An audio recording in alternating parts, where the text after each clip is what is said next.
Prophète militaire Atoli Mbala Kakia Mange asengi na bakonzi ya mboka bapesa ye gestion l'état-major général ya ba forces armées ya République démocratique du Congo atalisaki yango lobby eleki ezalaki au cours ya célébration ya 35e anniversaire ya inspiration divine na ye oyo mokonzi ya bangunza son excellence Mangelezi Lubasa honoraki ye na diplôme moko de mérite. Vous allez kolanda bango sikoyo bazali ba invité ya Mag FM.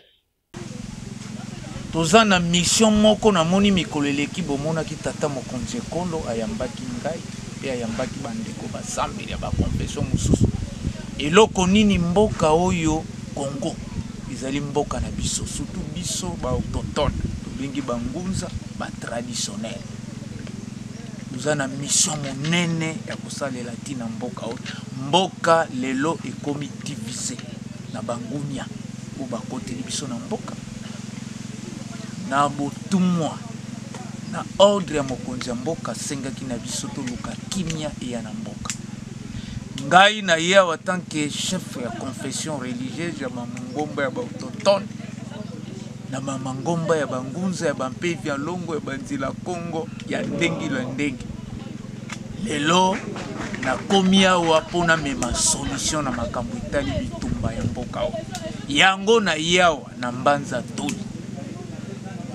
Balobaka nga nazali mwana metata zali. Tosenga kina mokonzi ya mboka tokoluka nzela nyonso pote mboka na biso ezala na kimia. Yango moni mokola lelo na ye awa pa ya tata patriage Atoli Mbala na mbanza Atoli pote na yebisa ye mayo ezoleka na mboka oyo yebi abima na kati ya zamba kota zamba boyebi mbula na mbula azana zamba tina ya mboka na biso yende azana fongola ye azali tata yango na kombo ya mokonzi ya mboka kimia tozokoluka na ye kotalisa ye na lobi tata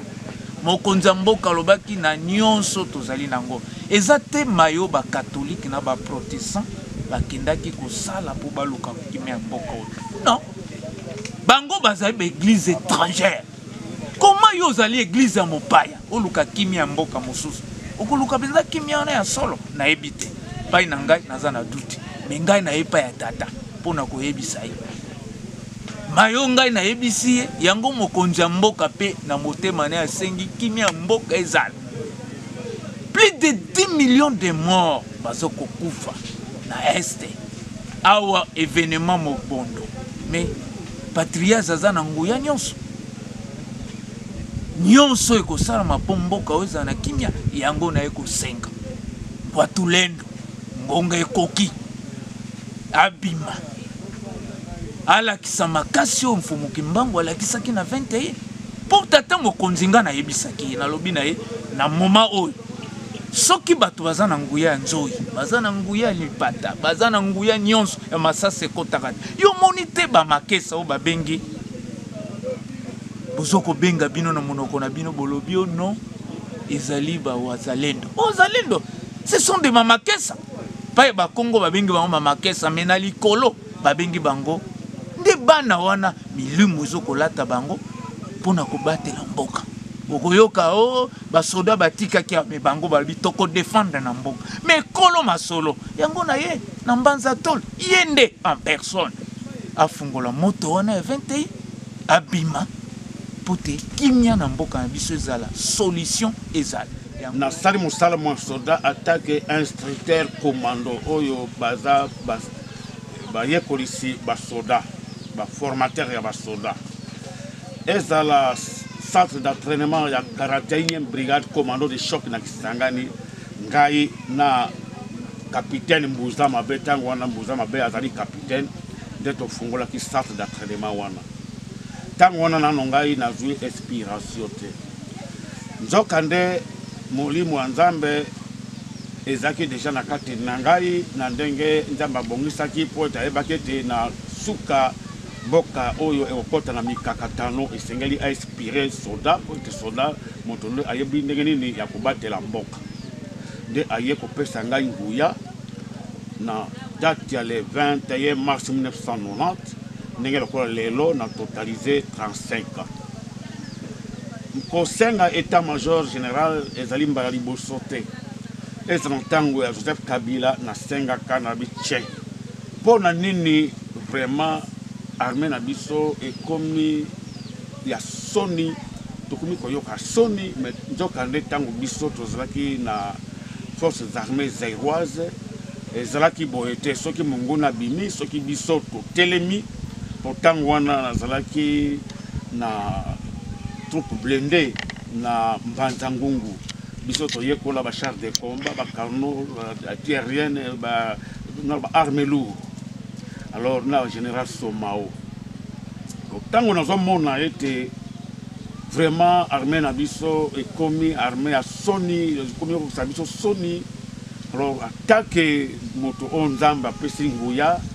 Alors ezopesa ngai pasi ke bandeko na ngai basoda bazokufa lokola banyama lokola basoso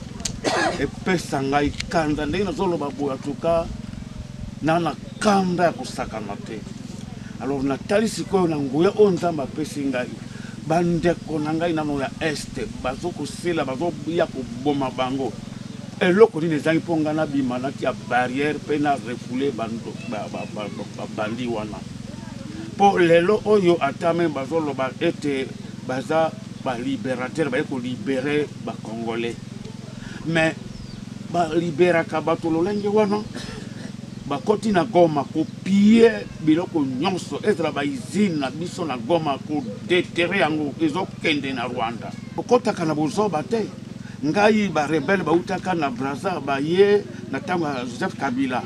po te basosie nga lokola bayebi ke ngai masasi ezwaka ngai te. Alors naluka lolenge nini ya kosunga bango po ete atuka tokwesa régime na makele sopana ngai naboyaki. Donc basengaki ete bakombata na ngai basunga bango bapesa ngai bibundeli bapesaki ngai mbongo nazwi kaka bakombata na ngai ye na bango awa na yebisi bango beloko nazoloba eza vérité ata bovérifie na niveau ya ANR eza vérité eza vrai ata botuni mpe ata me général nani oyo azalaki na Tchango Elvis nakangisaki barebelo ntango ya Elvis aza na Tchango kendaki epa bango bakonzi bapesaki nga baja ya bureau de ya JR bapesaki nga baja ya ANR nazotambola na bango bareunion nyonso ya barebele donc baja wana bazali wana basoda wana bazali wana nazwaka bakombate na ngai baye awa kaka na ferme na ngai mpona koswazaki baye mpona formation ndenge bachef rebele basengaki me nzoka ndenge nga nazowuye bango mpo ngai nakokolinga te makila bana mboka esopana. Alors nazokosa bango keno atuka kuna bakombate na ngai deja baza na formation bazopesanga mbongo bazopesanga biloko ya kolia mpona ya kopesa bakombata nazwi 8 soldat ya JR na ye na bango awa soit zaki bazopesa bakombata na ngai instruction mais nzoka nde ntango nakosi bango keno mpona instruction deja esili bailobi ke bo baya kotala natambwisa bango na l'entreprise na ngai butu mpo bayeba nzela te te naye kokóma na bango awa tokiti na se kuna mokolo susu bokomona kote wana. Alors bakombata donc bameki kotalisa ndenge nini biso toyakolisaka basoda chef rebelle ataliki oui en tout cas eza ya solo en tout cas bano mpenza basi bakembi